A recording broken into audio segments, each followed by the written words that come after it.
شروع اللہ کے نام سے جو بڑا مہربان نہایت رحم والا ہے۔ اے پیغمبر صلی اللہ علیہ وآلہ وسلم، جو چیز خدا نے تمہارے لیے جائز کی ہے تم اس سے کنارہ کشی کیوں کرتے ہو؟ کیا اس سے اپنی بیویوں کی خوشنودی چاہتے ہو؟ اور خدا بخشنے والا مہربان ہے۔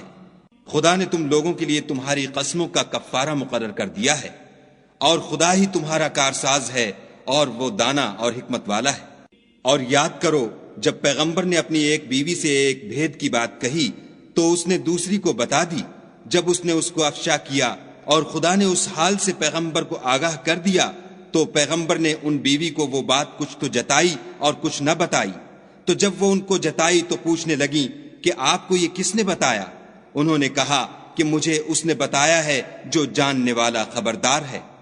اگر تم دونوں خدا کے آگے توبہ کرو تو بہتر ہے، کیونکہ تمہارے دل کج ہو گئے ہیں، اور اگر پیغمبر کی ایذا پر باہم اعانت کرو گی تو خدا اور جبرائیل اور نیک کردار مسلمان ان کے حامی اور دوست دار ہیں، اور ان کے علاوہ اور فرشتے بھی مددگار ہیں۔ اگر پیغمبر تم کو طلاق دے دیں تو عجب نہیں کہ ان کا پروردگار تمہارے بدلے ان کو تم سے بہتر بیویاں دے دے۔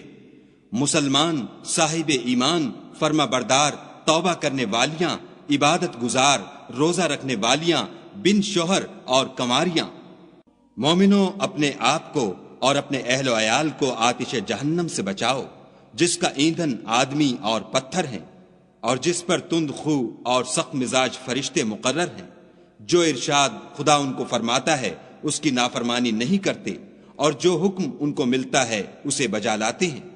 کافرو، آج بہانے مت بناؤ، جو عمل تم کیا کرتے ہو انہی کا تم کو بدلہ دیا جائے گا۔ مومنو، خدا کے آگے صاف دل سے توبہ کرو، امید ہے کہ وہ تمہارے گناہ تم سے دور کر دے گا، اور تم کو باغہائے بہشت میں جن کے نیچے نہریں بہ رہی ہیں داخل کرے گا۔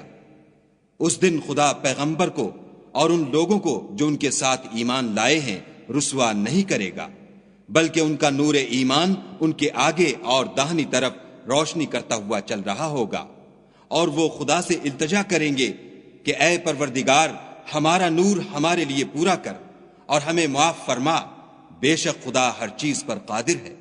اے پیغمبر صلی اللہ علیہ وآلہ وسلم، کافروں اور منافقوں سے لڑو اور ان پر سختی کرو، ان کا ٹھکانہ دوزخ ہے اور وہ بہت بری جگہ ہے۔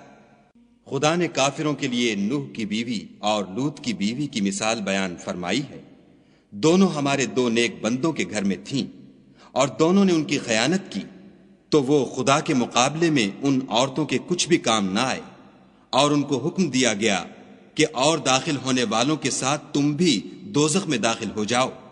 اور مومنوں کے لیے ایک مثال تو فرعون کی بیوی کی بیان فرمائی کہ اس نے خدا سے التجا کی کہ اے میرے پروردگار، میرے لیے بہشت میں اپنے پاس ایک گھر بنا، اور مجھے فرعون اور اس کے اعمال زشت معال سے نجات بخش، اور ظالم لوگوں کے ہاتھ سے مجھ کو مخلصی عطا فرما۔